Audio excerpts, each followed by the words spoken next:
say this to people all the time. One of the main strengths of Joseph Parker is the way he controls his emotions and the way that he handles the pressure. Joe's a guy where he stands up and he's brightest when the lights are on the most. Joe's a big time fighter, and that gives me a lot of confidence moving forward to the future, hopefully in some much bigger arenas than this one. That we will not succumb, we will not fall because of the pressure of the night or the event. Joe handles the pressure very, very well. I taught him early in his career that if you prepare 100%, you do the work in the gym, it's no good having any nerves, it's no good worrying about it. If you take care of business and training, then all is good. We're not going to see Joseph back here if he keeps going the way he is, for you to have this fight in Christchurch. This fight in Christchurch, it means so much to me. For 12 years with David Tour, I tried to bring a fight here, and it never really worked out. So for us in our fourth year together to bring a fight to Christchurch, to the Horncastle Arena, it means a lot to me. It means a lot to me, it means a lot to my family.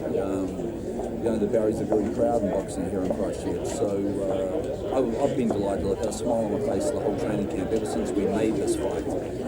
And Joe understands it because he's had a lot of press tours here at Christchurch. He has a lot of fans here in Christchurch, and we've had 4 promotions since arriving last week, and there's been hundreds of people at each one of them. So Joe's got a big fan base here, and he understands the significance of me bringing a fight of this caliber here to Christchurch. There's been a lot of talk about Solomon. It seems like such a nice guy. Does that make it more difficult? We fought a lot of nice guys.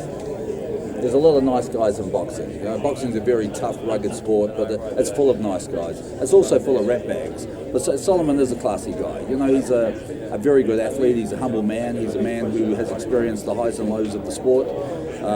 Seeing him on the scales today at 5 kilograms lighter than his last fight shows me that he has prepared the best he possibly can get himself for this fight. Powerful guy. He's got a very dangerous right hand, and obviously I don't want him landing that right hand on Joe's chin, especially early in the fight. So we've worked on a few new defensive patterns for this fight. There's a couple of things that Joe did in the last fight against Tacken that I wasn't entirely happy with. His levels were not quite as I expected, and he was going back in straight lines. And these are things that we've worked on and we've drilled, and I think we'll see an improvement in those areas in the fight tomorrow night. You mentioned you tried to get a fight here with David Tour many years ago, so obviously this is a special occasion for yourself. This is huge for me.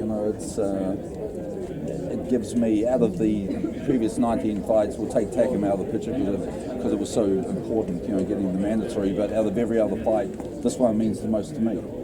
The fact that I could bring Joe at this stage of his career as the #1 mandatory back to Christchurch, and this very well could be our last fight in New Zealand before fighting for the heavyweight championship of the world.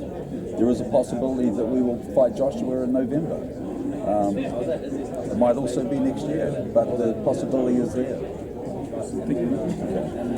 Do you anticipate a feeling out process early and then go for the knockout in the later rounds? Is that No, Joe's Joe likes to get going fairly early. Obviously, we'll be looking at to judge the movement and the speed of Haumono at the beginning. I would anticipate, he's not going to stand off and try and box Joe. There's not too many guys in the world that could outbox a skillful fighter like Joseph Parker. So, he's going to have to come forward. He's going to have to apply pressure.